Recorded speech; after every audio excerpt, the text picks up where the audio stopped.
नमस्कार. रोखोक क्लबला स्वागत. प्रेक्षक मी डॉक्टर उदय निरगुडकर. उरण परिसरात 4 बंदूकधारी संशयित दहशतवादी घुसल्याच्या माहितीनं महाराष्ट्रात एकच खळबळ उडाली. महाराष्ट्रात काय संपूर्ण भारतातच पोलीस दल, नौदल, तटरक्षक दल, IB, NIA, रॉ अशा सगळ्याच यंत्रणा या दहशतवाद्यांचा आत्ता हा कार्यक्रम शोध चालू असताना देखील शोध घेत आहेत. पण 24 तास उलटून गेले तरी अद्याप संशयित दहशतवाद्याचा शोध लागलेला नाही. त्यामुळे उरण परिसर दहशतीच्या सावटाखाली आहे. मुंबईतल्या 26/11च्या भीषण दहशतवादी हल्ल्याच्या आठवणी यामुळे ताज्या झाल्या आहेत. कसाब आणि त्याचे 10 दहशतवादी साथीदार समुद्रमार्गेच भारतात आले होते. त्याआधी 1993च्या मुंबई ब्लॉक ब्लास्टच्या वेळी समुद्रमार्गातूनच RDX मुंबईत उतरवण्यात आलं होतं. JNPT बंदर, नौदलाचा डेपो, ONGC या सगळ्यामुळे उरणचा परिसर हा अत्यंत संवेदनशील मानला जातो. त्याच्यामुळेच का होईना हा भाग दहशतवाद्यांचं टार्गेट असण्याची भीती आणि एक थिअरी आता मांडली जाते. या सगळ्या दहशतीचा मुकाबला करायला आपण खरोखरच सज्ज आहोत का? संशयित दहशतवाद्यांची माहिती मिळवण्यात गुप्तचर यंत्रणा कमी पडल्या का? त्यांचा तपास करण्यात विविध गुप्तचर यंत्रणांमध्ये योग्य तो समन्वय आहे का? 2 दिवस झाले तरी संशयित दहशतवादी का बरं सापडत नाहीत? एवढं मोठं सर्च ऑपरेशन राबवण्याची गरज होती का? मीडियानं याबाबतच्या बातम्या दाखवताना नेमकी काय काळजी घ्यायला हवी होती? सोशल मीडियाची भूमिका नेमकी काय असायला हवी होती? अशा अलर्टच्या वेळी समाज आणि नागरिक म्हणून आपण आपली जबाबदारी पार पाडतो का? समाज आणि नागरिक म्हणून आपण खरंच या सगळ्याबाबत किती जागरूक आहोत? चला यासारख्या असंख्य प्रश्नांचा वेध घेऊयात आजच्या खास रोखोक कार्यक्रमात. दहशतवादाविरुद्धची सज्जता.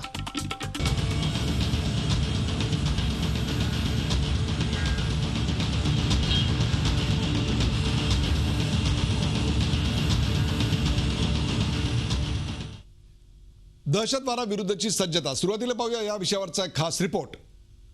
उरणच्या घटनेतलं गूढ कायम. संशयित दहशतवाद्यांचा कसून शोध सुरू. 24 तास उलटले तरी दहशतवादी सापडेनात. पोलीस, नौदल, तटरक्षक दल अशा विविध गुप्तचर यंत्रणांची सध्या झोप उडाली आहे. कारण उरणमध्ये घातपाती कारवाया घडवण्यासाठी घुसलेल्या 4 कथित संशयित दहशतवाद्यांचा अद्यापही ठाव ठिकाणा लागलेला नाही. उरण एज्युकेशन सोसायटी शाळेच्या विद्यार्थ्यांनी 4 बंदूकधारी दहशतवाद्यांची माहिती पोलिसांना दिली. तेव्हा सुरू झालेलं सर्च ऑपरेशन आता कोकण किनारपट्टीवर वाढवण्यात आलंय. रायगड आणि सिंधुदुर्गातले किनारेही पोलिसांनी अक्षरशः पिंजून काढले आहेत. उरण परिसरात मरीन विभागानं गस्त वाढवली आहे. उरण मोरा परिसरात गस्तीसाठी 3 जादा टीम तैनात करण्यात आल्या आहेत. करंजा, बोरी, पिरवाडी या पॉइंटवर डोळ्यात तेल घालून पहारा दिला जातोय. आपण उरण भागातील बोकरविरा ह्या नाक्यावर उभा आहे. इथून उरणची सुरुवात होते. हा स्टार्टिंग पॉईंट आहे. तुम्ही बघू शकता मोठ्या प्रमाणात नाकाबंदी लागलेली आहे आणि प्रत्येक गाडीची तपासणी करत आहेत. खास करून आता बस आणि ST मध्येही पोलीस तपासणी करत आहेत. उरण परिसरात नागरिकांमध्येही भीतीचं वातावरण आहे. लागोपाठ दुसऱ्या दिवशी शाळा आणि महाविद्यालयं बंद ठेवण्यात आली आहेत. आज ही दुसऱ्या दिवशी उरणमधील शाळा तसेच कॉलेजेस बंद ठेवण्यात आलेले आहेत. आपण बघू शकता की उरणमधल्या सर्वच शाळा आणि कॉलेजेस सुरक्षेच्या कारणास्तव बंद ठेवण्यात आलेले आहेत. शाळेबाहेर बोर्ड लावण्यात आलेले आहेत की आज शाळा बंद करण्यात आलेल्या आहेत.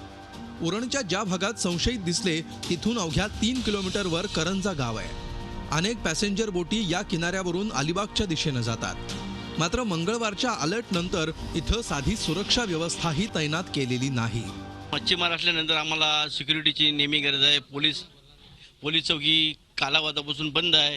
ते कधी राऊंडला येतात, नाही येतात, कधी येतात ते बाहेरचे बाहेरून जातात. पण जी खरी गरज आहे चौकीची, ती चौकीची तर हे आमच्याकडे काहीच नाही. इथून करंजावरून रेवस मार्गे अलिबाग जातात. तसेच कोकण किनारपट्टी इथून डायरेक्टली मुंबईला जाऊ शकतात, मुंबईवरून येऊ शकतात. ते पोलीस गस्त घालताना कुठे दिसत नाही. कालचा प्रकार दिसला, तुम्ही आता बघत असणार, इथे एकही पोलीस दिसत नाही. याला जबाबदार कोण? उरणमधले नागरिक सध्या दहशतीच्या सावटाखाली आहेत. सुरक्षा यंत्रणांनी संशयित दहशतवाद्यांना शोधण्यासाठी कंबर कसली आहे. पण जोपर्यंत त्यांचा सुगावा लागत नाही तोपर्यंत ही भीती कायम असणार आहे. स्वाती नाईकसह कपिल राऊत, झी मीडिया, उरण. दहशतवादाविरुद्धची सज्जता या विषयावरचा हा रिपोर्ट आपण ऐकला. तर त्याची चर्चा करण्यासाठी आपण आमंत्रित केलं. आपल्या सोबत आहेत निवृत्त लेफ्टनंट जनरल दत्तात्रय शेकटकरजी आपलं या कार्यक्रमात स्वागत। माजी पोलीस महासंचालक, मुंबईचे माजी पोलीस महासंचालक प्रवीण दीक्षित हे देखील आपल्याबरोबर आहेत। प्रवीणजी, आपलं या कार्यक्रमात स्वागत।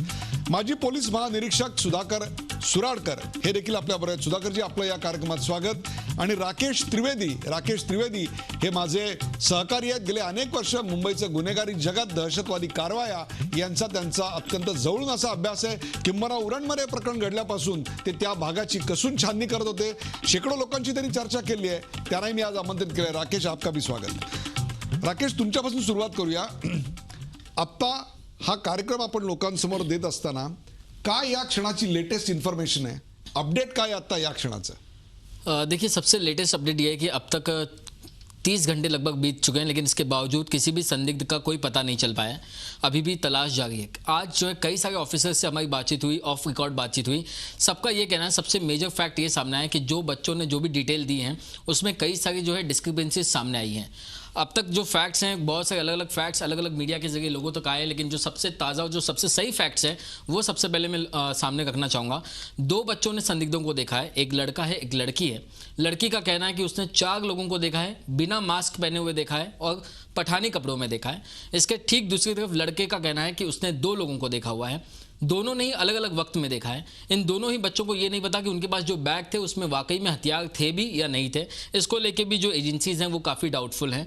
एजेंसीज का ये कहना है, चूंकि वो बच्चे हैं 10 से 15 साल के बीच के ये बच्चे हैं, तो उन पर बहुत ज़्यादा वो जो है प्रेशर नहीं डाल सकते। इस वजह से उनके पास दूसरा कोई ऑप्शन नहीं उन्हें बिलीव करने का। एजेंसीज के बहुत सारे ऑफिसर्स का ये भी कहना है इस मामले में कि अगर वाकई में ये आतंकवादी होते या कोई दहशतगर्द होते, संदिग्ध अगर होते, तो उनके पास अगर इतनी बड़ी मात्रा में अगर हथियार हैं तो पिछले 24 घंटे में वो कहीं ना कहीं पहुंचकर अपना ऑपरेशन शुरू कर देते हैं। भले ही वो अपने टारगेट तक ना पहुंच पाते, लेकिन जो भी उनके पास आसपास चीज़ें उनको मिलती वो वहीं पर अपना ऑपरेशन शुरू कर देते हैं। ऐसे में अब तक कुछ हुआ नहीं है। लेकिन सबसे बड़ी मजबूरी जो यहाँ पर महाराष्ट्र पुलिस की जो मुझे नज़र आती हैं, उसके मुताबिक इसमें बहुत सारी एजेंसीज इन्वॉल्व हैं, चाहे वो इंडियन नेवी हो, एयरफोर्स हो, NIA हो, ATS हो, क्राइम ब्रांच हो। इस वजह से जो है कोई भी एजेंसी ये रिस्क नहीं लेना चाहती कि उसको हल्के में ले। कल को अगर खुदा न खास्ता कोई अगर हादसा हो गया तो उसकी जिम्मेदारी फिर कौन लेगा? ये मजबूरी की वजह से जो है ये ऑपरेशन लगातार जारी है और यही अभी इसमें लेटेस्ट अपडेट। प्रवीण दीक्षित, या क्षणाचा अपडेट माझे सहकारी राकेश त्रिवेदी यांनी संपूर्ण महाराष्ट्रासमोर मांडलेलं आहे। कुठेतरी 2 लहान मुलांच्या सांगण्यावर त्यातही विसंगती आढळते आहे। एकाने 4 माणसं पाहिली, नकाबदारी होती, एकाने 2 माणसं पाहिली, त्यांनी तोंडावर मास्क बांधलेला नव्हता।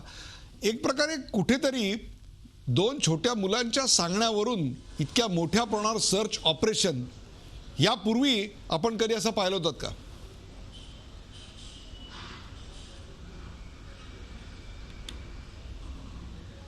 नाही, पाहिलेलं जरी नसलं तरी मी असं म्हणेन की ती केवळ लहान मुलं सांगतायत म्हणून त्याच्याकडे दुर्लक्ष करणं हे योग्य होणार नाही। कारण ही दोन्ही जी मुलं आहेत ती एकाचं वय 14 आहे, एकाचं वय 16 आहे। दोन्हीही अतिशय हुशार अशा प्रकारची मुलं समजली जातात आणि त्यांनी प्रामाणिकपणे जी काही गोष्ट पाहिलेली आहे ती अत्यंत प्रामाणिकपणे आपल्या मुख्याध्यापिकांना सांगितलेली आहे आणि त्यांच्याकडून ती पोलिसांपर्यंत पोहोचलेली आहे। त्यामुळे ती केवळ मुलांनी सांगितलेली आहे, त्याच्यामध्ये काहीतरी डिस्क्रिपन्सी आहेत म्हणून त्याच्याकडे दुर्लक्ष करणं हे योग्य होणार नाही। पण त्याचबरोबर त्यामुळे पॅनिक व्हायचीही गरज नाही आहे। बरोबर आहे, पॅनिक व्हायची गरज नाही, लहान मुलांनी सांगितलंय म्हणून त्याकडे दुर्लक्ष करायची गरज नाही, अशा प्रकारची आपली भूमिका आहे। परंतु या देशात दहशतवादी येतात ते रस्त्याने येतात अथवा सागरी मार्गाने येतात। यापूर्वी कसाब देखील सागरी मार्गाने आलेला होता। सुराडकर साहेब, मुलं सांगतायत परंतु आमच्या शोध यंत्रणा ज्या आहेत त्यांच्यापर्यंत याची माहिती नाही म्हणायची। आमचा IB काय करतो असा जर प्रश्न विचारला गेला तर याचं उत्तर आपण काय देणार आहोत? आता हे बघा, आपलं जे सागरी किनारा आहे हा फार लांब आहे, त्यामुळे प्रत्येक ठिकाणून कोणी येऊ शकत नाही असं जर कोणी गृहीत धरत असेल तर ते योग्य होणार नाही। प्रश्न आहे की बरेचसे आपले अडथळे आहेत। पहिला अडथळा आहे नेव्हीचा, नंतर आहे कोस्ट गार्डचा, मग कस्टम्सचा, मग पोलिसचा आणि मग जनसामान्यांचा। तर इथे कोणाने एकमेकाकडे बोट दाखवण्यात काहीही अर्थ नाही।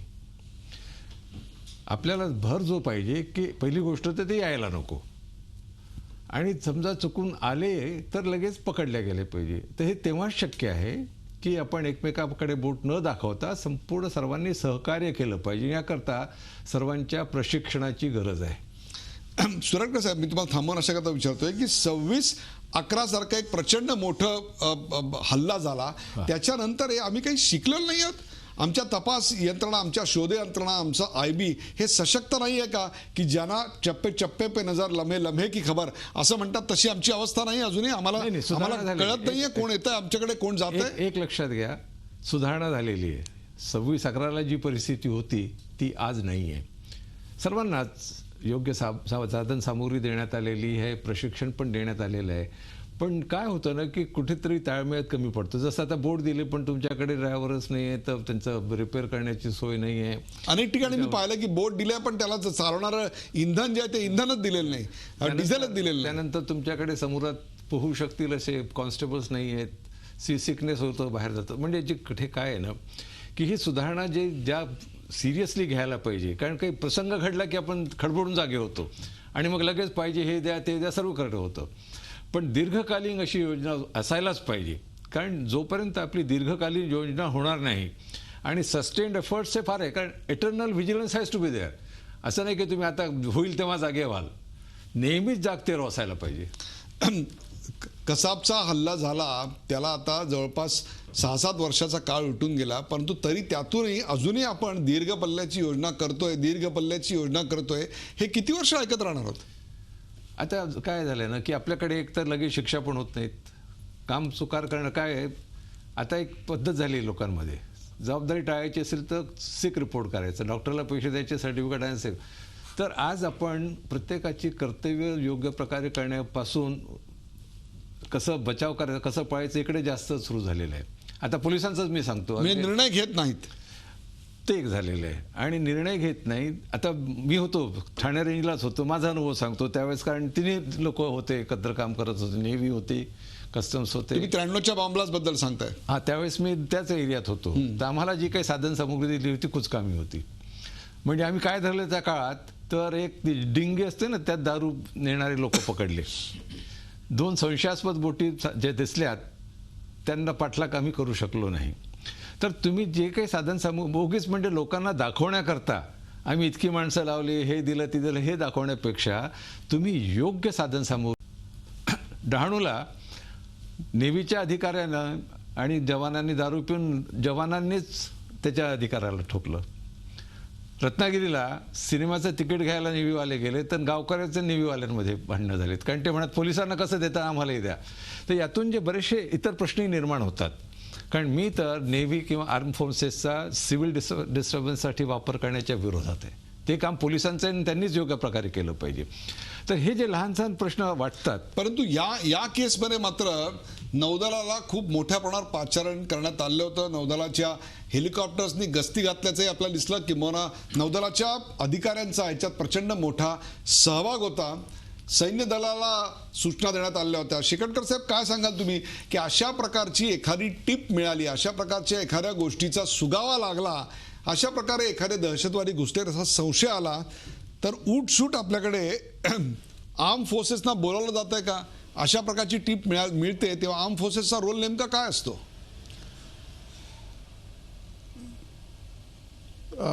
सर, सर्वप्रथम मी आपलं अभिनंदन करतो तुमच्या चॅनलचं की तुम्ही हा विषय घेतला आहे. हा फार महत्त्वाचा विषय आहे.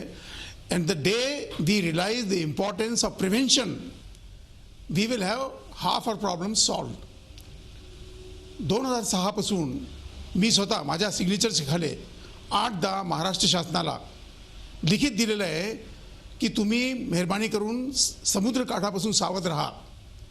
ज्या एरियामध्ये हे पोरं दिसलेले आहे, मुलं दिसलेले आहे किंवा आतंकवादी दिसलेले आहे, त्या एरियाचं मी महत्त्व दाखवलं आहे की ह्याच्यावरती आतंकवादी हल्ला कसा होणार, किंवा होणार, कोणत्या दिवशी होणार हे मला माहीत नाही, पण कोणत्या प्रमाणे होणार हे दिलेलं आहे त्यांना लिहून.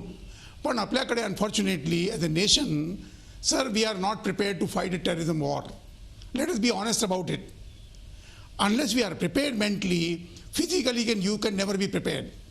आत्ताच आपण ऐकलं एका मान्यवरांनी कोणते म्हटलं आहे की नेव्हीची रिस्पॉन्सिबिलिटी आहे, कोस्टगार्डची रिस्पॉन्सिबिलिटी आहे, अमक्याची काठावर ते आल्यानंतर मग ती कोणाची रिस्पॉन्सिबिलिटी आहे? पोलिसांची आहे ना. मी नेव्हीचे समजून घ्या. येणार नाही. मी कोस्ट म्हटलं की गार्ड शिकणार प्रत्येकाची जबाबदारी आणि सर्वांमध्ये समन्वय आणि सहकार्य किती पाहिजे. लोकांना शेकटकर साहेब सुधाकरजी याच्यावर त्यांचं म्हणणं या, मांडू इच्छितात. बरोबर आहे. ते मी सुधाकर आय एम नॉट नाही, I am not shirking police No, I am not responsibility giving of any- policemen. Please, What I am please. saying that Navy, Coast Guard, No, I am not Customs, taking- Police, what I am all saying- have to work in coordination and cooperation. That's my point. Shekatkar साहेब, that is I agree with you, sir. Sir, please. माझी एक विनंती आहे, we should not take these things personal. मी एका No, I am not मुद्द्यावरती taking it येतोय, personal. जे आता डॉक्टर साहेबांनी विचारले आहे तो मुद्दा. Yes sir, I am grateful to you. The point is, किती लोकांना महाराष्ट्र शासनामध्ये बारिंग सम ऑफिसर्स हे माहीत आहे की समुद्र काठापासून 12 किलोमीटरची रिस्पॉन्सिबिलिटी आहे ही शासनाची आहे, अगदी बरोबर. राज्य शासनाची आहे. They have to have marine police, they have to have surveillance people. Of course coast guard is there is no doubt about it. Navy will be there. त्यांनी असलं पाहिजे, कारण की शेवटी तिथपर्यंत जर आले तर हे विमानाने आले नाही. So that is understandable. परंतु आपण एक घेतलं पाहिजे लक्षात की ह्या 2 मुलांनी जर म्हटलंय की ते पठाणी कपडे घालून असतील, मला वाटत नाही कोणता आतंकवादी मुंबईसारख्या जागी किंवा इथे पठाणी कपडे घालून आणि शस्त्र घेऊन येईल. पण there can be a difference perception असे होऊ शकतात. पण आपण ह्यातला एक पॉझिटिव्ह पॉईंट घेतला पाहिजे की त्या मुलांनी, दोघांनी, तरुण मुलांनी 10-12 वर्ष जे पण काही असतील आहे, त्यांनी इतकी हिंमत केली की आपल्या प्राध्यापकांना किंवा मॅडमना सांगितलं. This is a very positive sign की लोकांमध्ये असं वाटतं त्यांना आपण ड्युटी आपण केली पाहिजे, ते गप्पन बसले असतील.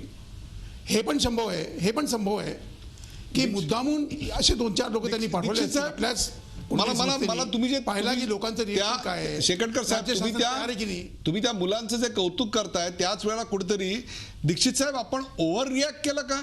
2 मुलांनी सांगितलं त्याच्यावर ही खूप मोठ्या प्रमाणावर ओव्हर रिॲक्शन म्हणायचे का? कारण आजही आता 30 तास झाले आम्हाला दहशतवादी सापडत नाहीये. 30 तास झाले उरणमधल्या शाळा कॉलेजा बंद आहेत, मार्केट थंडावलेलं आहे. काल तर मार्केट दुकानं देखील बंद होती, चित्रपटगृह ओस पडलेली होती, मॉल्स ओस पडलेले होते, वाहनांचं येणं जाणं देखील अत्यंत थंडावलेलं होतं, इकॉनॉमिक ॲक्टिव्हिटी थांबलेली होती, कल्चरल ॲक्टिव्हिटी, सोशल ॲक्टिव्हिटी सगळीच थांबलेली होती.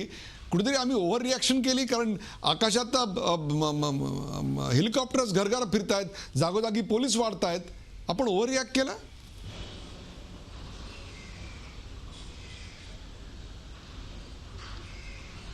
बरोबर आहे. मला असं वाटतं की याच्यामध्ये ओव्हर रिॲक्शनची गरज नाही आहे. हे आपल्याला we must take all these in our stride. आणि जरी असं कोणा एखाद्या माणसाला माहिती मिळालेली असेल तरी देखील पोलीस त्यांचं काम करतायत. आणि त्या पोलिसांच्या बरोबरच तिथले जे सतर्क असे नागरिक आहेत त्यांनीही आपल्या हद्दीमध्ये, आपल्या भागामध्ये जर जागरूक राहिलं. परंतु जागरूक राहायचा याचा अर्थ असा नाही की आपण आपली जी काही नेहमीची इकॉनॉमिक ॲक्टिव्हिटी आहे ती बंद करायची. किंबहुना मी तर असं म्हणेन की सर्व शाळा, कॉलेजेस आणि आपण ज्या काही अन्यही संस्थांची आता उल्लेख केला की दुकानं आहेत, मार्केट्स आहेत, ही सर्व नॉर्मल चालू राहिली पाहिजेत. परंतु चालू राहत असताना तिथे कोणी स्ट्रेंजर येतोय का, तिथे एखादी काही अनआयडेंटिफाईड गोष्ट दिसते का, एखादं व्हेकल जे नेहमी दिसत नव्हतं ते दिसतंय का, ह्याच्याकडे सगळ्यांनी सतर्कतेने पाहायला पाहिजे.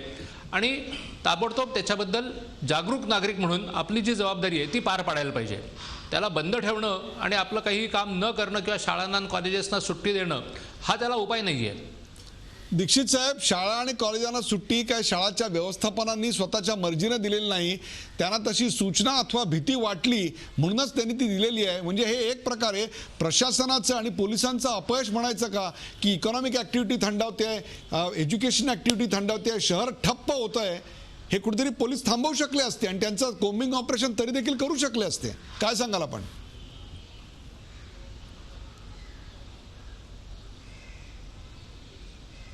नाही, बरोबर आहे. याच्याबद्दल नागरिकांना नक्कीच प्रोत्साहन द्यायला पाहिजे, नागरिकांना रिॲश्युअर करायला पाहिजे की याच्यामध्ये जरी पोलिसांचं कोम्बिंग ऑपरेशन चालू असलं, तिथे नाकाबंदी चालू असली तरी त्यामुळे कुठल्याही प्रकारे नॉर्मल ॲक्टिव्हिटीज बंद करायचं कारण नाही आहे. आज आपण बघतोय अगदी श्रीनगरसारख्या ठिकाणी सुद्धा सर्व व्यवहार हे नॉर्मलप्रमाणे चालू असतात आणि त्याच वेळेला आर्मी किंवा पोलीस त्यांचं जे काही काम असेल तेही करत असतात.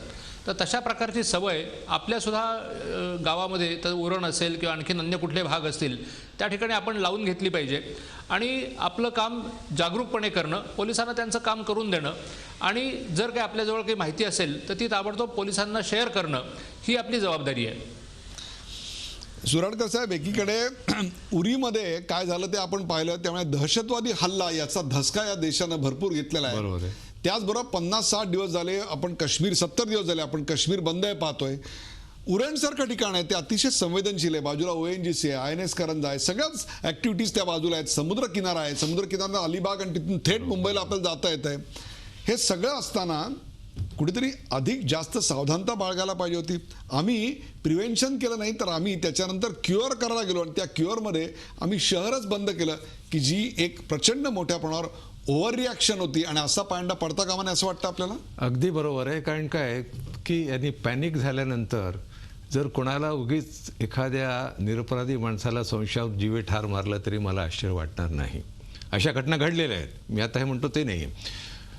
झालं काय पाहिजे की प्रत्येकाला नीड टू नो बेसिसवर हे प्रशिक्षण मिळालं पाहिजे. साधी गोष्ट घ्या की तुम्हाला जसं संशयित माणसं दिसले तर काय करायला पाहिजे हे सर्वांकडे गेलं पाहिजे. कोणी फोन आला, हा लोकांच्या जागृतीचा भाग झाला. परंतु जर अशा मिळालेल्या माहितीवर आम्ही रिॲक्टच काही केलं नसतं तर काय झालं असतं. नाही, रिॲक्शन पाहिजेच. कारण काय की threat you have to take it very seriously. It may be a bogus threat, may be that. म्हणजे 100 90-95 बोगसच असतात, पण तरू 100च्या 100 तुम्हाला पूर्णपणे इन्व्हेस्टिगेट करावं लागतं. करायलाच पाहिजे. परंतु या केसमध्ये कुठेतरी इन्व्हेस्टिगेट करताना, कोम्बिंग ऑपरेशन करताना संपूर्ण शहर जे बंद झालं, शहरातल्या ऍक्टिव्हिटीज ज्या थंडावल्या, त्याची काळजी घ्यायला पाहिजे होती. अशामुळे दहशतीचं सावट वाढतं. इथे माझा जो मुद्दा आहे ना तो त्या कृपा करून समजून घ्या. कारण एकदा जर तुम्हाला प्रशिक्षण मिळालं आणि काय करायचं माहीत असलं तर शाळा आणि कॉलेज बंद करायचे नाही. त्यांनी सिक्युरिटीसाठी काय करायला पाहिजे, पेरिमीटर सिक्युरिटी काय करायचं, गेट सिक्युरिटी काय करायचं, इंटरनल सिक्युरिटी काय करायचं, कुठे काय आलं तर काय करायचं, हे जे आहे ना. तर म्हणून माझा भर आहे नीड टू नो बेसिस. आता शाळा कॉलेजवाल्यांना बॉम्ब कसा बनवतात हे करतात माहीत असं काही कारण नाही आणि शिकवायची गरज पण नाही. पण असा प्रसंग आला तर त्यांनी कसं वागावं, काय करावं, राकेश प्रत्येकाला राकेश तुमच्याकडे इच्छितो. अशा प्रकारे शहर बंद होणं आणि त्या बंद होण्यावर पोलिसांनी कुठेतरी आत्मविश्वास निर्माण करायला पाहिजे होता. तो आत्मविश्वास न निर्माण करणं, या ओव्हर रिॲक्शन बद्दल एक या सगळ्या घटनांना अत्यंत जवळून पाहणारा पत्रकार म्हणून काय आपली प्रतिक्रिया आहे? इसमें 2 पॉइंट मैं आपके सामने करना चाहूँगा. एक तो ओवर रिएक्शन ये डेफिनेटली था. ओवर रिएक्शन में सिर्फ उरण जैसा जो इलाका है वही बंद नहीं था. इतने सारे मैसेजेस व्हाट्सएप पे घूम रहे थे, सोशल मीडिया पे घूम रहे थे कि मुंबई में भी आप अलर्ट रहिए, आप वर्ली सी फेस से मत जाइए, आप ये रास्ते से मत जाइए, आप उस रास्ते से मत जाइए. मुंबई के कई स्कूल्स ने खुद से डिसीजन लेते हुए स्कूल कल बंद कर दिए. जो स्टूडेंट्स आए थे उनको वापस भेज दिए. तो मुंबई तक ये फैल चुका था. ये एक ओवर रिएक्शन. दूसरा, इसमें एजेंसी का फेलियर मैं इस तरीके से मानता हूं कि अगर उन्होंने वक्त रहता कि किसी एक अथॉरिटी को अगर ये जिम्मेदारी दी होती कि वो सामने आकर के मीडिया को जो सही जानकारी है वो दे, फैक्ट्स दे, जो गलत खबरें आ रही उसको डिनाई करे, तो शायद ये चीज़ें बहुत सारी जो है हद तक कम हो सकती थी. लेकिन 26/11 की हम बात करते हैं, मीडिया को हमेशा ये कहा जाता है कि आप लाइव तस्वीरें ना दिखाएं, वाइटल इंस्टॉलेशंस ना दिखाएं, लेकिन कहीं ना कहीं प्रशासन ने, एजेंसीज ने अब तक उससे कोई सबक नहीं सीखा है. मुझे ऐसा लगता है क्योंकि अगर ऐसा उन्होंने सबक सीखा होता तो कोई एक अथॉरिटी होती, कोई चाहे वो DG/IPR हो, चाहे वो नेवी की तरफ से हो या एयरफोर्स की तरफ से हो या मुंबई पुलिस, महाराष्ट्र पुलिस का कोई प्रवक्ता क्यों ना हो, वो सामने आकर के सही जानकारी देता. लेकिन कल हमने देखा कि अलग अलग मीडिया में अलग अलग खबरें घूम रही थी. कोई कह रहा था कि आर्मी की यूनिफॉर्म में लोग दिखे, कोई कह रहा था पठानी में दिखे, कोई कह रहा था 6 दिखे, कोई कह रहा था 2 दिखे. कहीं ना कहीं एजेंसीज को भी ये चाहिए कि वो वक्त रहते हुए मीडिया को भी सही जानकारी दे ताकि लोगों तक अफवाह ना फैले, सही जानकारी जाए. और दूसरी तरफ जो ओव्हर रिॲक्शन जो फैल रहा था कहीं ना कहीं उसको भी कर्व करने की जरूरत थी. बिलकुल बरोबर आहे. म्हणजे एक प्रकारे अशा प्रकारची परिस्थिती हाताळण्यात पोलीस प्रशासनाला, राजकीय यंत्रणेला कुठेतरी अपयश आलं का? आणि त्याहीपेक्षा या निमित्ताने आमच्या ज्या सुरक्षा यंत्रणा आहेत, मग ते पोलीस असेल, कोस्टगार्ड असेल, नेव्ही असेल, आर्मी असेल, पोलीस प्रशासन असेल, राजकारणी असतील आणि तुम्ही आम्ही सर्व नागरिक असू, आम्ही या संदर्भात आपापल्या ज्या भूमिका आहेत त्या पार पाडल्या का? एका ब्रेक नंतर चर्चा करूया. कुठेही जाऊ नका, पाहत राहा झी24 तास. आपण पाहताय दहशतवादाविरुद्धची सज्जता. दहशतवादाविरुद्धची सज्जता. आपल्यासोबत दत्तात्रय शेकटकर, प्रवीण दीक्षित, सुधाकर सुराडकर आणि माझे सहकारी राकेश त्रिवेदी. आपण चर्चा करतोय. गेले 2 दिवस उरणमध्ये जे थरार नाट्य चाललंय, 2 मुलांनी काही दहशतवादी तरुणांना पाहिल्याचा दावा केला आणि त्याच्यावरून NIA असेल, रॉ असेल, पोलीस असेल, नेव्ही असेल, ATS असेल, कोस्ट गार्ड असेल, या सगळ्यांच्या भूमिकांवर, त्यांच्यामधल्या समन्वयावर एक प्रश्नचिन्ह निर्माण झालंय. आज 30 तास झाले तरी सुद्धा दहशतवादी सापडत नाहीत. उरणमधलं वातावरण अत्यंत तंग आहे. उरणमध्ये एक प्रकारे इकॉनॉमिक ॲक्टिव्हिटी थंड झालेली आहे आणि त्याच्यामुळे शाळा बंद आहेत, कॉलेज बंद आहेत. त्याच्यामुळे हा प्रश्न अधिक गंभीर बनला आहे. राकेश त्रिवेदी, पोलिसांकडून इन्फॉर्मेशन मिळत नव्हती, योग्य ती इन्फॉर्मेशन मिळत नव्हती, जी मिळत होती ती अपुरी आणि चुकीची होती. खरं की खोटं? बिल्कुल सही है. इनफैक्ट कई सारे जर्नलिस्ट ने जब टॉप ऑफिसर्स को फ़ोन किया, नॉर्मली हम ये करते हैं कि हम लोकल ऑफिसर्स को पहले कांटेक्ट करते हैं, लोकल के बाद में हायरार्की में ऊपर जाते हैं. और कल जब सबसे टॉप ऑफिसर जो महाराष्ट्र के जो हेड हैं मुंबई महाराष्ट्र पुलिस के, उनसे भी बातचीत की. उन्होंने सबसे पहले ये तो बताया कि ये मॉक ड्रिल नहीं है, क्योंकि शुरुआत के 2-3 घंटे में सबको यही लग रहा था कि ये मॉक ड्रिल होगी. लेकिन उसके बाद में जब उन्होंने बताया कि ये मॉक ड्रिल नहीं है, तब इसको लेकर सब अलर्ट हुए. राकेश त्रिवेदी, ये मॉक ड्रिलची थियरी आहे ती आली कुठून? आमतौर पर ऐसा होता है कि कई बार एयरपोर्ट पर या फिर दूसरी जगहों पे बॉम्ब स्क्वाड को लेके इस तरीके की मॉक ड्रिल्स की जाती हैं. तो हम सबसे पहले ये हमारा जो डाउट होता है वो मॉक ड्रिल को लेके होता है. एज अ जर्नलिस्ट तो हम पहले ये कंफर्म करते हैं कि वो मॉक ड्रिल है या नहीं, पहले वो चेक कर लें. अननेसेसरीली जो पैनिक है वो ना फैले. जैसे ही हमें पता चला कि ये मॉक ड्रिल नहीं है, उसके बाद में ये रिपोर्ट जो है वो मीडिया ने दिखानी शुरू की. जहाँ तक आपका सवाल था इन्फॉर्मेशन को लेकर के, तो खुद जो है महाराष्ट्र पुलिस के बड़े बड़े अधिकारी जो हैं शुरुआती दौर में गलत इन्फॉर्मेशन भी दे गए थे, अधूरी इन्फॉर्मेशन भी दे गए थे. ये थियरी महाराष्ट्र पुलिस के अधिकारियों की तरफ से आई थी कि आर्मी के यूनिफॉर्म में संदिग्ध देखे गए. कुछ एजेंसीज को ये तक नहीं पता था कि लोग 4 देखे गए या 6 देखे गए. बेसिकली बच्चों ने क्या स्टेटमेंट दिया है, ये स्टेटमेंट तो एक सिमिलर था, एक कॉमन स्टेटमेंट था, और वही स्टेटमेंट सभी एजेंसीज के पास जाना चाहिए था. अगर अलग अलग एजेंसीज के ऑफिसर आपको अलग अलग चीजें दे गए, कहीं ना कहीं ये भी पता चलता कि यामुळेच कुठेतरी कन्फ्युजन वाढतं, यामुळेच कुठेतरी तणाव वाढायला कारणीभूत होतो. प्रवीण दीक्षित साहेब, काय सांगाल? पोलिसांमध्ये समन्वय नव्हता, पोलीस अधिकाऱ्यांमध्ये समन्वय नव्हता असं समोर येतोय. कधी ते पठाणीमध्ये होते असं सांगतात, कधी ते आर्मीच्या वेशात होतं असं सांगतात. एक साधं सरळ स्टेटमेंट का नाही आलं? यापूर्वी इंग्लंडमध्ये अशा प्रकारचे बॉम्ब हल्ले झाले होते, अतिरेकी हल्ले झाले होते. त्यावेळेला पंतप्रधान असेल किंवा तिथले इतर कोणी असेल, कोणीही समोर आलं नाही. फक्त तिथल्या लोकल पोलीस अधिकाऱ्यांनी 1 मिनिटाची माहिती दिली आणि तेवढी एकच माहिती संपूर्ण घटनेवर प्रकाश टाकायला पुरेशी होती. अजून आपण यातनं काही शिकलो नाही आहोत. प्रवीण दीक्षित साहेब,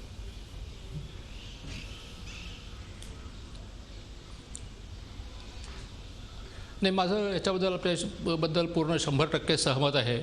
ह्यासाठीच आपण प्रत्येक पोलीस घटकामध्ये एक पब्लिक रिलेशन ऑफिसर म्हणून नेमलेला होता आणि त्यांना त्यासाठी खास प्रशिक्षणही दिलेलं होतं की जी काही घटना घडलेली असेल ती घटना केवळ नुसतं स्टेटमेंटनीच नव्हे तर व्हॉट्सॲपच्या माध्यमातून किंवा सोशल मीडियाच्या माध्यमातून ताबडतोब सर्व वर्तमानपत्र, इलेक्ट्रॉनिक मीडिया यांच्यापर्यंत व्यवस्थित पोहोचवणं ही एक अत्यंत महत्त्वाची अशी जबाबदारी पोलिसांची आहे.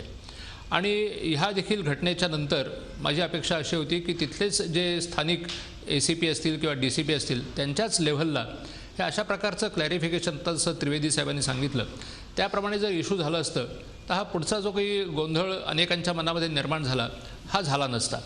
आणि त्यातून मला वाटतं हा एक महत्त्वाचा धडा सगळ्याच एजन्सीज आता घेतील आणि नक्कीच त्याच्यात सुधारणा करतील. शेकटकर साहेब, अशा प्रकारच्या घटनांमधून पुढे येते ते आमच्या तपास यंत्रणांचं अपयश, तसंच आमच्या विविध यंत्रणांमध्ये कितपत समन्वय आहे, त्याची समन्वय चांगला होता की वाईट होता, त्याचे काय परिणाम होतात ते आपल्या सगळ्याला माहिती आहेत. आपल्याला काय वाटतं, अशा वेळी आम्ही आत्ता समन्वय दाखवला का? IB असेल, स्टेट इंटेलिजन्स आहे, NIA आहे, रॉ आहे, पोलीस आहे, नेव्ही आहे, ATS आहे, कोस्ट गार्ड आहे, पॉलिटिशियन्स आहेत, मीडिया आहे, हा समन्वय दिसला कुठे तुम्हाला या मागच्या 2 दिवसात? सर, मी माझ्या वयाप्रमाणे दिसायला मला जर कमी वाटतं, पण I could not spot all this things. मला हे दिसलं नाही. पण तुम्ही मला जर परवानगी दिली मी जर थोडं स्पष्ट बोलतो आणि याचा अर्थ मी कुणावर ते आरोप करतोय असा घेऊ नका. Please go ahead. Learn from the point. Please go ahead. First of all, आपण जे केलेलं आहे as a nation, sir, as a nation, we are not prepared to combat terrorism. We are not prepared. And Maharashtra is not exception. We are more concerned. आपल्याला जास्त आहे, पण as a governmental system, Maharashtra शासन म्हणतोय मी, कोणत्या पोलिसला किंवा अधिकाऱ्यांना म्हणत नाही. As a state government we are not prepared. आपण गृहीत धरून चालतोय, सगळं चाललेलं आहे. अगदी बरोबर म्हटलं कुणीतरी आत्ता म्हटलेलं आहे की काही म्हणतात आहे आम्ही युनिफॉर्ममध्ये होते, काही म्हणे पठाणमध्ये होते, काही म्हटलं काही असेल. द मोस्ट इम्पॉर्टंट पर्सन कोणत्याही जागेवरती जेव्हा ह्या प्रकारची माहिती किंवा घटने होतात, that is the police inspector in charge of that area. The most important person. मी आयुष्यात पूर्ण भारतामध्ये कामं केलेले आहे. He is the most crucial link. त्याला कुणी विचारलं का परत की खरं केलं, अँड ही विल नो. त्याला जी माहिती असती त्यांना अर्ध्या पाऊण तासात लागते. But we ignore. आपण सगळं म्हणतो पोलीस व्यवस्थेला तुम्ही सक्षम करा, पण त्या पोलीसच्या जे सक्षम करणारे लोक आहे त्यांच्याकडे आपण बघत नाही, पहिली गोष्ट. दुसरी गोष्ट आहे जी आहे आपल्याकडे महाराष्ट्रामध्ये आहे की समुद्रकाठाची सुरक्षा व्यवस्था आपण एक गृहीत धरून चालतो की सगळं चाललं आहे. नेव्ही आहे आमच्याकडे, कोस्ट गार्ड आहे. त्यांचं हे काम नाही आहे. They are in the water deep. याचा अर्थ हा नाही की they are not concern. This is the marine police. The state customs have nothing to do with all this things. मी एक कामं करतोय म्हणून आपल्याला मी विनंती करतोय. आणि द पॉईंट आपण जे म्हटलं आहे, I must compliment you sir. चप्पे चप्पे पे नजर, लम्हे लम्हे पे खबर. बिलकुल. चप्पे चप्पे पे नजर म्हणजे काय, लम्हे पे काय, कोणत्या पक्षाचा कोणता नेता कुणाच्या घरी गेला, कुणाशी ते भेटले, रात्री किती वाजता चर्चा केली, ह्याचे दॅट इज व्हॉट इज चप्पे चप्पे पे नजर. लम्हे लम्हे पे खबर म्हणजे म्हणतात आहे की कुणाची काय बोलणं झालं आहे, कुणाचे. We are in our entire agency. I feel sorry to say, आपली जी इंटेलिजन्स व्यवस्था आहे ह्याच्यामध्ये जास्त गोष्ट आहे. That is unfortunate part. आणि ह्याकरता आपल्याला दर 3-4 महिन्यामध्ये, 5-6 महिन्यामध्ये कुणी ना कुणी बाहेरून येऊन जोडे मारतं आणि आपण तो मी ते परवानगी करू, आम्ही खात्री करू, चौकशी. You keep doing. आपण एक मुद्दा घेतला आहे की ते उरण वगैरे ते सगळं बंद झालं का. That is the basic issue sir.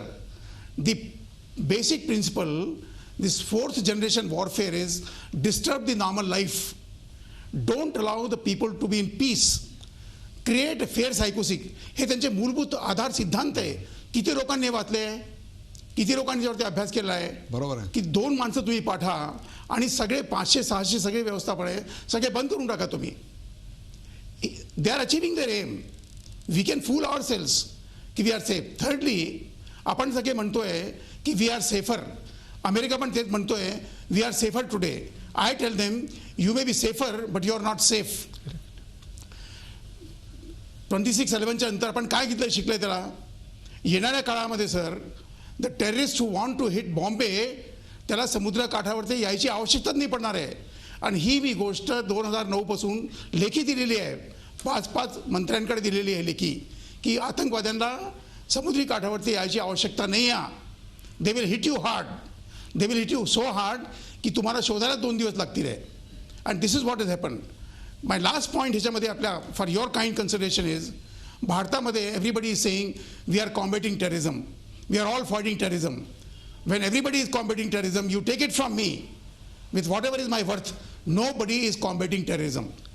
आम्ही सगळे करणारे, आम्ही सगळं भांडू, आम्ही एकत्र, हे काम असे होत नाही आहे. Is there is one agency भारतामध्ये whose job is to ensure की there should be no terrorist attack on India? Is there one? There is none whatsoever. आपल्याकडे ते मोठे मोठे ते म्हणतात ना वी आर इन्व्हेस्टिगेटर, आम्ही हे करू आहे, आम्ही. Which is the responsibility? Who is responsible to ensure that the terrorist attack should not take place in India? I can say with reasonable degree of confidence. आतापर्यंत लिखामध्ये असं कोणतंही डिपार्टमेंट नाही. प्रेक्षको, आता नो पॉइंट ब्लेमिंग पोलीस. या कार्यक्रमामध्ये माझ्याबरोबर police क्षेत्रातले अत्यंत जाणकार, some of the best talent in police as well as some of the best talent in military हे देखील आहेत. आणि या सगळ्यांच्या बोलण्यामध्ये मला एक सूर दिसतोय की जी गोंधळाची परिस्थिती होती ती गोंधळाची परिस्थिती असायला नको होती. समन्वयाचा अभाव आहे, तो असायला नको होता. समन्वय असायला पाहिजे होता. आणि त्याहीपेक्षा सुद्धा हे कोणा एकाचं काम आहे का बघा, तर त्याचं कोणाची एक एजन्सी अशी आपल्या समोर येत नाही आहे. हे सर्वांचंच असं म्हणून गुळमुळीत उत्तरं म्हणजे 26/11ला 7-8 वर्ष झाल्यानंतर सुद्धा आम्ही त्यातून काहीही शिकलेलो नाही. पोलीस दलाच्या मागण्या तशाच, पोलिसांच्या घराचे प्रश्न तसेच, त्यांच्या अत्याधुनिक शस्त्रांचे प्रश्न तसे. कुठे जीप दिली तर त्याच्यात डिझेल नाही, कुठे पोलीस दिले, नौसैनिक दिले तर त्यांना पोहता येत नाही. सुराडकर साहेब, हो, आर वी रिअली सेफ? आम्ही खरोखरच सेफ आहोत का या देशात आता? आता तसं जसं मी लेफ्टनंट कर्नल जनरलशी पूर्ण सहमत आहे. ते जे म्हणाले ते अगदी योग्य आहे आणि बरोबर पण आहे. पण शेवटी प्रश्न असा येतो की तुम्हाला जर तुम्ही स्वतः झोपत असाल आणि तुम्हाला जागंच व्हायचं नसेल, यात जागं व्हायचं म्हणतो मी तर प्रत्येकाला जागं व्हायचं आहे. जसं जे 26/11ला जे आलं ते जे आलं तेव्हा आपल्याला, तर कसं आलं, नेहमीचे स्मगलिंग करणारे आले, त्यांना माहीत नव्हतं काला साबून म्हणायचे. तिथे पोलिसांना आणि कस्टम्सला जे नेहमी हप्ते देत होते त्यापेक्षा जास्त हप्ते दिलेत. तर शेवटी प्रश्न असा येतो की आपल्याला सर्वांनाच जागरूक व्हावं लागेल. पोलिसांची जबाबदारी सर्वात जास्त आहे, कारण एकदा काठावर आले आणि आत आले की तिथून पोलिसांची जबाबदारी सर्वात जास्त, याबद्दल काही शंका नाही. पण इतरांचीही जबाबदारी आहेच आहे. तर त्यामुळे समन्वय हा व्हायलाच पाहिजे. म्हणून दर 6 महिन्याला मला तोच तर प्रश्न प्रवीण दीक्षित यांच्याकडे घेऊन जायचा आहे. सर, मला तुम्ही सांगा, समन्वय NIA मध्ये, रॉ मध्ये, कोस्ट गार्ड मध्ये, नेव्ही मध्ये, पोलिसांमध्ये, IB मध्ये, स्टेट इंटेलिजन्स मध्ये समन्वय ही काय अशी रॉकेट सायन्सची गोष्ट आहे का की जे आम्हाला 26/11च्या धड्यानंतरही शिकता येऊ नये? अजूनही आम्हाला मीडिया ब्रीफिंग कसं द्यावं हे कळत नाही का? या प्रकरणातून कन्फ्युजन जास्त क्रिएट करण्यामध्ये आम्हाला रस आहे. दीक्षित साहेब,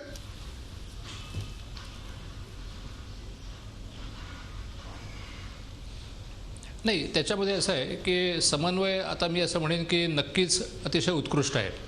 आज नवीन ज्या काही टेक्नॉलॉजी उपलब्ध आहे त्याच्या मदतीने प्रत्यक्ष आणि शासनाच्याही अत्यंत उच्च पातळीवरती ह्या समन्वयाच्या बैठकी वारंवार होत असतात. त्याच्यामध्ये विचारांची देवाणघेवाण होत असते. परंतु त्यातला एखादा जो मुद्दा आहे, जसं आता प्रेसला किंवा मीडियाला ब्रीफिंग करणं, हा थोडासा कदाचित कच्चा दुवा त्यातला राहू शकतो. परंतु समन्वयाच्या बाबतीमध्ये कुठेही आता मला असं वाटत नाही काही आपण कमी आहोत. आणि तो समन्वय असल्यामुळेच आपल्याला कल्पना असेल की दर 6 महिन्यांनी कोस्ट गार्ड संपूर्ण किनाऱ्यावरती, केवळ महाराष्ट्राचं नव्हे तर बाकीच्या सर्व राज्यांमध्ये देखील वारंवार अशा प्रकारची एक मॉक ड्रिल किंवा प्रत्यक्ष कोणालाही कल्पना न देता अशा प्रकारचे धडे शिकून शासनाच्या अत्यंत उच्च पातळीवरती त्यांचा आढावा घेतला जातो आणि त्याच्यामध्ये तातडीने कारवाई केली जाते. मला वाटतं की आपण त्यातनं बरेच काही शिकलेलो आहोत. परंतु लोकांनीही त्याबद्दल जास्ती पुढाकार घ्यायला पाहिजे.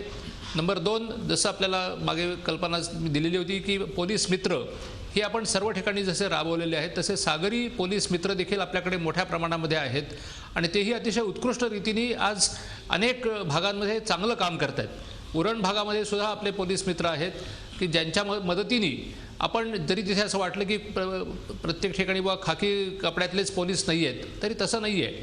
त्यांच्या अंगावरती कदाचित युनिफॉर्म असेल किंवा नसेल, परंतु पोलिसांना लागणारी जी काही मदत असते ती मदत हे लोक वारंवार वेळोवेळी करत आहेत. किंबहुना एका कोस्टगार्डच्या अधिकाऱ्यांनी, त्यांची नंतर चेन्नईला बदली झाली होती, त्यांनी मुद्दाम सांगितलं की कोकण किनारपट्टीवरती जो लोकांचा सहभाग ह्या सुरक्षेच्या संबंधांनी माझ्या नजरेला आलेला होता हा खरोखर अभूतपूर्व होता. आणि हीच परिस्थिती आजही आहे. आजही तिथले जे कोळी बांधव आहेत ते आपले खरे तिथले माहिती देणारे, खरी त्याच्यामध्ये डोळे आणि कान म्हणून आपलं काम करणारे असं उत्कृष्ट काम ते करत आहेत. आत्ता सुराणकर साहेब 2 गोष्टी आहेत. एक म्हणजे तपास यंत्रणांना यश येणं, कोमिंग ऑपरेशन चालू आहे, त्याच्यातनं काहीतरी निष्पन्न निघणं, आणि त्याहीपेक्षा सुद्धा तिथली स्थिती पूर्ववत होणं, दहशतीचं जे वातावरण आहे. म्हणजे मुळात एक चांगला मुद्दा शेकटकर साहेबांनी मांडला तो म्हणजे त्यांचा मूळ उद्देश काय असतो? त्यांना इथे दहशतवाद पसरवायचा असतो म्हणजे काय? तर त्यांनी ते घबराट निर्माण करायची असते, तुमच्या जीवनामध्ये अडचण निर्माण करायचा असतो. उरण हे सद्यस्थितीत नॉर्मलसीला केव्हा येईल? आत्ता ताबडतोब यायला पाहिजे. कशाकरता आपण सर्व बंद करतोय हा माझा प्रतिप्रश्न आहे. दुसरा प्रश्न माझा असा आहे की आपण शाळा उघडायला हरकत नाही. बिलकुल उघडायला का उघडायला नको? का उघडायला नको? शाळेत कॉलेजमध्ये जे काही तुम्हाला प्रिकॉशन्स घ्यायचे असतील ते समजून सांगा काय प्रिकॉशन्स घ्यायला पाहिजे आणि सुरू करा. दुसरं, मीडियाचा तरी एवढा का आक्षेप हे असावं, उत्सुकता की ताबडतोब आम्हाला ब्रेकिंग न्यूज पाहिजे आणि पोलिसांचं तरी का थोडंसं चालढकल असायला पाहिजे. पोलिसांनी ठामपणे सांगायला पाहिजे की बघा देशाच्या सुरक्षिततेचा प्रश्न आहे. मला तुम्हाला एक प्रश्न विचारायचा आहे. मला विचारते तुम्हाला, मी सांगतो अशा करता विचारते की लोकांमध्ये घबराट असते, ती घबराट दूर होण्याकरता तुमच्याकडून क्लॅरिफिकेशन अपेक्षित असतं. ते अपेक्षित मिळालं नाही की वक्तव्यातनं अधिक कन्फ्युजन निर्माण होतं. माझं उत्तर त्याचं ऐकून घ्या. तुमचा प्रश्न, आपला प्रश्न अगदी योग्य आहे. त्याच्यावर माझं उत्तर हे आहे आणि माझा अनुभव हे आहे की प्रेस आणि मीडियाकडून पोलिसांना पूर्ण सहकार्य मिळते. पण ते सहकार्य मिळण्याकरता पोलिसांनी जर त्यांना स्पष्टपणे सांगितलं की देशाची सुरक्षता आणि एकात्मतेचा जिथे प्रश्न येतो तिथे काही गोष्टी तुम्हाला सांगायला नको, तर इथे जर व्यवस्थित ब्रीफिंग झालं असतं आणि जर व्यवस्थित कारवाई झाली, मेसेज गेला असता. मेसेज काय जायला पाहिजे की सर्वच यंत्रणा आपण नाव घेतले, नेव्हीपासून तर पोलीसपर्यंत सर्व यंत्रणा कामाला लागलेल्या आहेत आणि आपल्याला लवकरच याचे रिझल्ट दिसतील. हा मेसेज लोकांकडे जायला पाहिजे. नाही की आता अतिरेकी घुसले काय होईल काय नाही असा जो मेसेज जातोय हे याला माझा राकेश मीडिया इररिस्पॉन्सिबल है? नहीं इररिस्पॉन्सिबल नहीं म्हणत आहे, इररिस्पॉन्सिबल नहीं म्हणत है. साहब से सिर्फ 2 बात बताना चाहूंगा. बिल्कुल बताइए हम खुलकर चर्चा करेंगे. जो बच्चों ने ये डिटेल बताई थी पुलिस को, ये सुबह 7 बजे की घटना है, 6 से 7 के आसपास की. मीडिया ने जब सबसे पहले ये न्यूज़ दिखाई है ये शाम को 4 बजे दिखाई है, 9 घंटे बाद. जर्नलिस्ट लोगों को जो है लोकल सोर्सेज से ये इन्फॉर्मेशन जो है 1-2 बजे आ चुकी थी. लोगों ने 1-2 घंटे तक इसे क्रॉस वेरिफिकेशन किया. उसके बाद में काफ़ी सोच समझने के बाद 9 घंटे के बाद इसे चलाई. दूसरी बात, जहाँ तक देश हित का सवाल है, राष्ट्र हित का सवाल है, राष्ट्रीय सुरक्षा का सवाल है, सभी जर्नलिस्ट जो हैं, बहुत सारे जर्नलिस्ट हैं, खासतौर से जो एक्सपीरियंसड हैं, 26/11 कवर कर चुके हैं, वो सब इन चीज़ों का ध्यान रखते हैं. मुझे इस बात को मैं बताना चाहूँगा. दूसरी बात यहाँ पर यह कि अगर आप नहीं बताएंगे तो जर्नलिस्ट के पास बहुत सारे लोकल सोर्सेज हैं. आप जो कह रहे हैं, एक बात मैं सिर्फ ये बताना चाहूँगा सर, ऑफिशियल वर्जन का नहीं है. ऑफिशियल वर्जन में मैं ये पूछना चाहूंगा कि जो फैक्ट होता है. मैं जवाब देता हूँ. मैं आपको जवाब देना चाहता हूँ कि एक बात अच्छी तरह से समझ ली. मैंने क्या कहा है कि हमें मीडिया का पूरा सहकार्य मिला है, तो इसमें जो होना है ना, लोगों को क्या बताना है ये पुलिस और मीडिया ने मिलकर बताना. बिल्कुल. इसमें मैं that's a very valid and constructive point. प्रेक्षको, दहशतवादाविरुद्धची सज्जता या विषयावरची अत्यंत गंभीर चर्चा आपण पाहिली. दहशतवादाशी संबंधित अलर्ट जारी झाल्यानंतर सुरक्षा यंत्रणांनी आणि नागरिकांनी नेमकं काय करायला हवं याबाबत मी आज चर्चा केली. उरणच्या घटनेत दोघा शाळकरी विद्यार्थ्यांनी माहिती दिली, ती माहिती विसंगत असल्याची बाब राकेश त्रिवेदी यांनी आपल्या निदर्शनाला आणली. पण केवळ लहान मुलांनी दिलेल्या माहितीत विसंगती आहे म्हणून त्याकडे दुर्लक्ष करून चालणार नाही, त्याच वेळी घाबरून जायची गरज नाही असं प्रवीण दीक्षित यांनी सांगितलं. सुरक्षा यंत्रणांनी एकमेकांकडे बोट दाखवत बसण्यापेक्षा परस्परांना सहकार्य करायला हवं. 26/11च्या हल्ल्यानंतर त्या आघाडीवर परिस्थिती नक्कीच सुधारली आहे, पण आणखीन सुधारण्याची गरज आहे. असा दहशतवादी अलर्ट आल्यानंतर पोलिसांनी, विविध यंत्रणांनी, शाळा कॉलेजांनी नेमकी काय खबरदारी केली पाहिजे, दीर्घकालीन योजना काय असायला हवी या संदर्भातली विविध मतं सुधाकर सुराडकर यांनी मांडली. सागरी मार्गाने दहशतवादी हल्ला होऊ शकतो अशी लेखी माहिती आपण सरकारला दिली होती, पण त्याकडे गांभीर्यानं लक्ष दिलं गेलं नाही. दहशतवादी युद्धाचा मुकाबला करण्यासाठी आपण अजिबात सज्ज नाही असं मत शेकटकर यांनी मांडलं. तर दहशतवाद्यांचा छडा लावण्यासाठी पोलीस आपलं काम करतायत, त्याचवेळी नागरिकांनी देखील त्यांची जबाबदारी पार पाडली पाहिजे.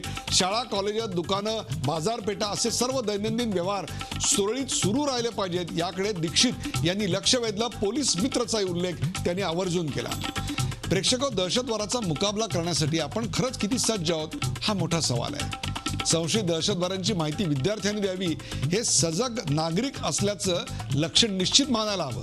पण असं काही घडल्यानंतर नागरिकांमध्ये भीती आणि घबराटीचं वातावरण निर्माण होऊ नये यासाठी काय करायला हवं याचं धोरण निश्चित करायची वेळ आलेली आहे. त्याचा आदर्श समोर घालून द्यायची वेळ आलेली आहे. मुंबई आणि लगतचा परिसर दहशतवाद्यांच्या निशाण्यावर 365 दिवस आणि 24 तास असणारच आहे. म्हणूनच ही अत्यंत गंभीर बाब आहे. दीर्घकालीन धोरण तयार केल्याशिवाय दहशतवादाविरुद्ध लढण्यासाठी आपण सज्ज आहोत असं म्हणता येणार नाही, असाच या चर्चेचा एकूण निष्कर्ष आहे. या चर्चेत सहभागी झाल्याबद्दल सर्व मान्यवरांचे आभार. ताज्या बातम्यांसाठी पाहत राहा झी24 तास. रहा एक पाऊल पुढे. झी24 तास रहा एक पाऊल पुढे.